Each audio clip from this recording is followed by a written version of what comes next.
Welcome back to another episode of Algebra in Words, the video series.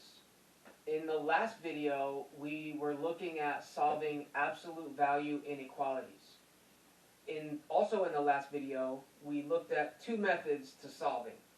One of the methods was the graphical method, where you just use the graph, and the other method was the test point method. But we also, in my overview, said that there's another method which I call the keep, change, change method. It's actually, there's a little bit more to it than that, but I call it that just to keep it short. But you might see on the board that I have keep, keep, keep, and then keep, change, change. I'll explain what that means. Also, notice that I'm using the same absolute value inequality that we used in the last video because I'm showing another method to do the same inequality, and we're going to compare the answer. The answer that we got before, and we could find it by the graph as well, is bracket -1, 0, bracket. So this will be our goal point to see if we get this by doing this method as well. Now, this method is just an alternative way to do it. It's up to you whether you find it easier or not. And also, I don't know if you're going to view this as having less steps as the other method, but it doesn't matter. Let's take a look. So what does keep, keep, keep reference? Well, I have these strategically lined up. This column refers to the original inequality on the left. Then the middle column refers to the inequality symbol. And the right side refers to whatever's written on the right. Now, when I say to keep on the left, that means keep it as is. Whenever I say keep, that means just rewrite it as it was originally. So for both, now we're going to take the absolute value inequality and break it up into two statements or two inequalities. One of them is going to be, I want to call it the same, or I guess you could call it the positive form. And the other one you could call the negative form or the changed form. So let's start off by just writing what's here. We're going to take that out of the inequality bars and just again write it as it's written on the left.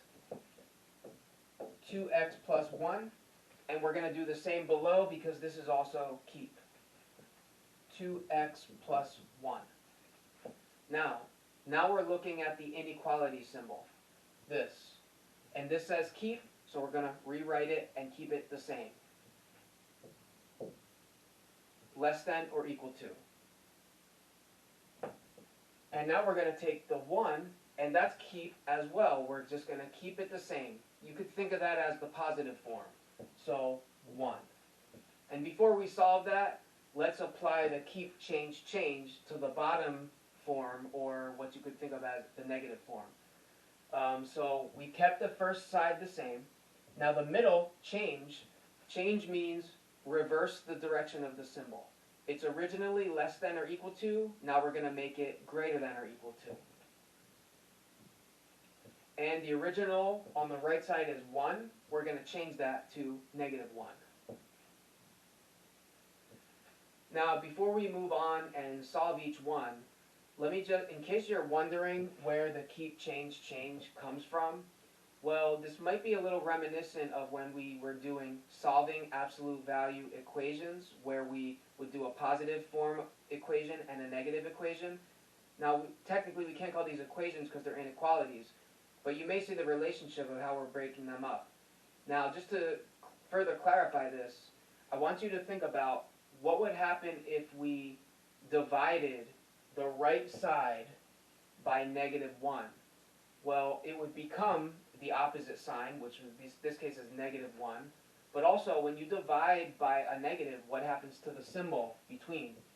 It reverses. So that's where we get change, change from. Now let's go back to the top one and simplify this out till we get a simple inequality, in other words, solving for x. So -1, -1. And we get 2x is less than or equal to 0. And if we divide both sides by coefficient 2,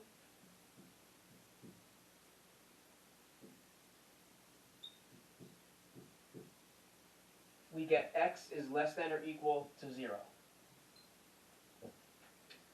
Now let's look at the bottom one. Again, we're going to subtract 1 from both sides.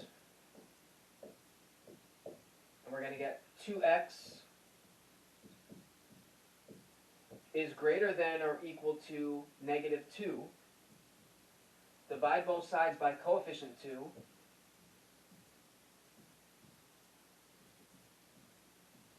And we get x is greater than or equal to negative 1. Okay, now, even though this is not quite the answer, I'm going to circle these just to highlight them.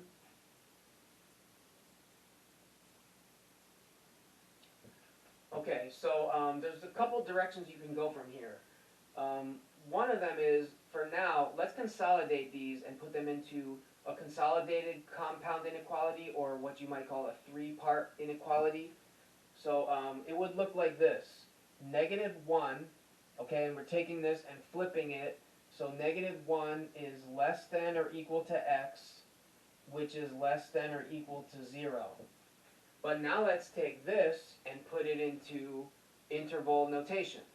Since this is inclusive, it's going to be bracket negative 1, comma, 0.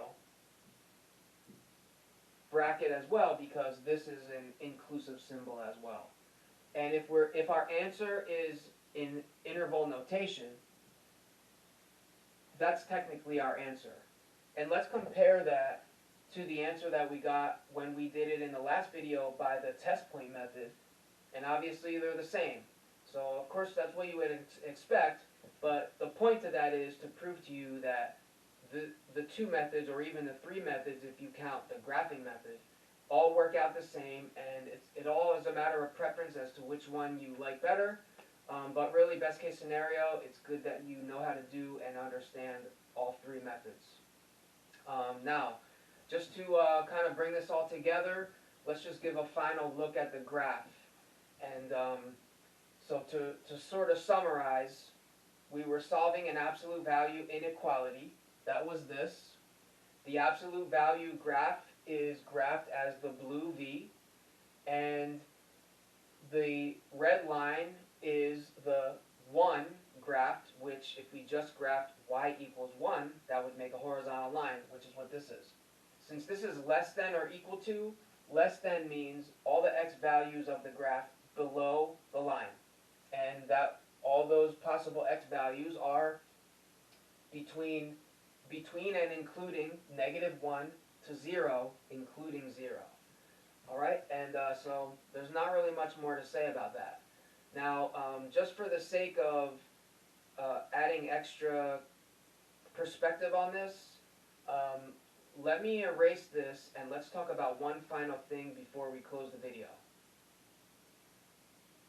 Before we end the video, I wrote this absolute value inequality. It's got the same absolute value on the left, but this time it's greater than 1 instead of less than or equal to 1. And we have the answer to the top one, which is the interval notation region, negative 1 to 0 inclusive. But let's use the graphing method to analyze and give the answer to this absolute value as if it were greater than 1. Okay, so remember, the V is the absolute value portion graphed. And the 1 is like saying y equals 1. That's the red line. Now, because this says greater than, then what it's really saying is, what are all the possible x values of the blue graph, not including on the line, but greater than or above the line? Well, this goes on and on forever to the left, which is negative infinity. So let's put negative infinity, and actually I want to leave myself a little more room. So I rewrote negative infinity, and it comes, now remember this is only possible x values. It comes to here, which is negative 1, not inclusive of negative 1. So we're going to put negative 1 and close that with parentheses. Now, that's not all of the values of x because there's a break here. the values, the part of the graph below the line don't count. That's less than 1. But we want only greater than 1. So if we're moving to the right and it picks back up here, where it goes back above the line, then we need to start back there, and that's at 0. So I'm going to put parenthesis 0, because that is not inclusive, because it's a non-inclusive symbol. And as we keep moving right, what happens to the blue line? It keeps going further and further to the right towards infinity. So we're going to write infinity and close the parenthesis. But we have to have a symbol to join them, and this is now where we're between them. We're going to put union and union with, because it means all the values from here joined with all the values here, but there's a break in between, so we have to put something between to show that they're connected, but that there's a space between. So long story short, to summarize, if the question were this, in this case, we look at all the possible values above greater than the red line, and that would be defined like this. So that concludes my video on solving absolute value inequalities using the keep, and the keep, change method. And we also looked at using the graphing method for a situation where it's greater than a number. So thanks for watching, and I'll see you in the next video where we're going to look at another example of solving absolute value inequalities using the test point method.